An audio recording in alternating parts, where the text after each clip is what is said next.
چلیں گے جہاں پر ہم جماعت اسلامی سراج الحق تقریب سے خطاب کر رہے ہیں۔ 70 سالوں سے اس قوم پر مسلط ہے اور آج بھی کوشش یہی کرتے ہیں کہ کوئی اور بیچ میں نہ آئے، بس ہمارے دو خاندانوں کا مقابلہ ہوگا، ایک طرف باپ اور بیٹا ہوگا اور دوسرے طرف باپ اور بیٹی ہوگی اور تماشا ہمارا ہوگا، باقی سارے لوگ تماشائی بنیں گے۔ ہمارا یہ اعلان ہے انشاءاللہ یہ کھیل اب ایسا نہیں چلے گا۔ آپ لوگوں نے قوم کے 40 سال ضائع کیے ہیں، آئندہ الیکشن آپ کے لیے یوم الحساب ہوگا، آئندہ 8 فروری اس قوم کے لیے یوم نجات ہوگا۔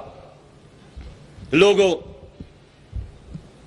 چائنا کے ایک فلاسفر ہے کنفیوشس، اس سے اپنے شاگردوں نے پوچھا کہ اگر ہماری ساتھ دفاع ہو اور معیشت ہو اور انصاف ہو اور ایک چیز چھوڑنا پڑے، تو ان نے جواب دیا کہ دفاع کو چھوڑو، اور فرمایا کہ اگر معیشت اور انصاف میں سے ایک چھوڑنا پڑے، انہوں نے کہا کہ معیشت بھی چھوڑو۔ تو لوگوں نے پوچھا کہ اگر ایک قوم کی دفاع نہ ہو اور ایک قوم کے معیشت خراب ہو جائے، پھر وہ کیسے سروائیول کرے گا، کیسے زندہ رہے گی وہ قوم؟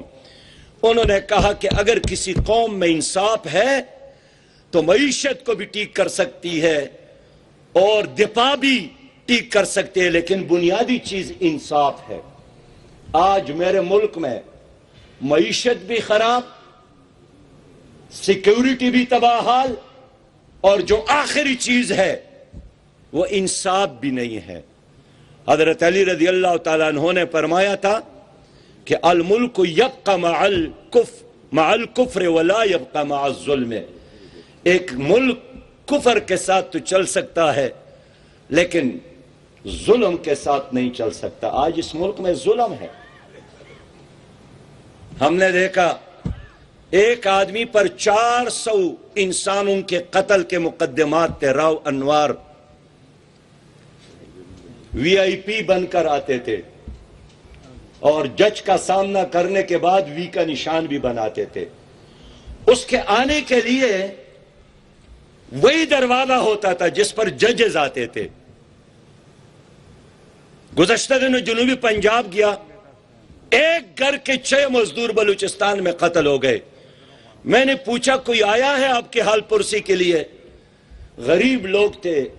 میں تعزیت کے لیے گیا تو بیٹھنے کے لیے بیٹھک بھی نہیں تھا، تو باہر ایک چادر بچا کر وہاں ہم نے تعزیت کی، اس لیے غریب لوگ تھے۔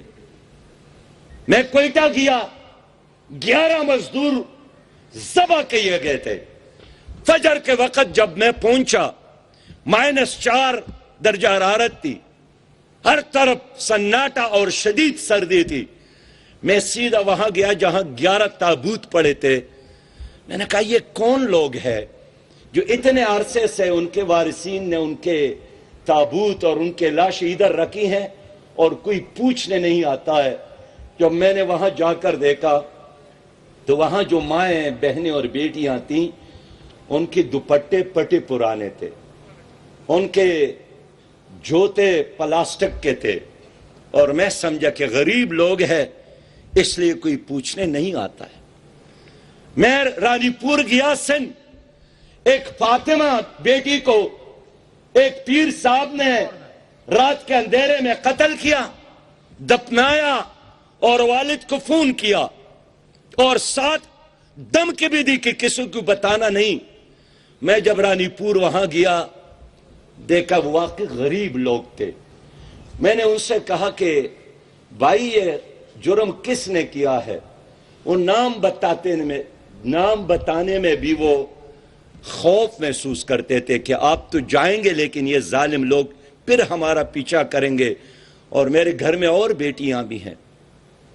18 لوگ لاہور میں ماڈل ٹاؤن میں شام کے وقت شہید ہو گئے، مارے گئے، اور آج تک اس کا پتہ نہیں چلا کہ کس نے مارے ہیں۔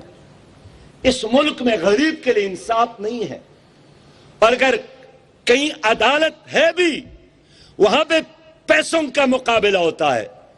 جس کے زیادہ پیسہ ہو بس وہی جیتتا ہے. اس ملک میں عام آدمی کے لیے اب جینا مشکل ہو گیا ہے. تو انہوں نے آپ کے معیشت کو بھی تباہ کیا, انہوں نے آپ کی عدالتوں کو بھی تباہ کیا. پاکستان کا آئین پروفیسر ابراہیم صاحب نے بھی ذکر کیا, جناب مشتاق خان صاحب نے بھی ذکر کیا.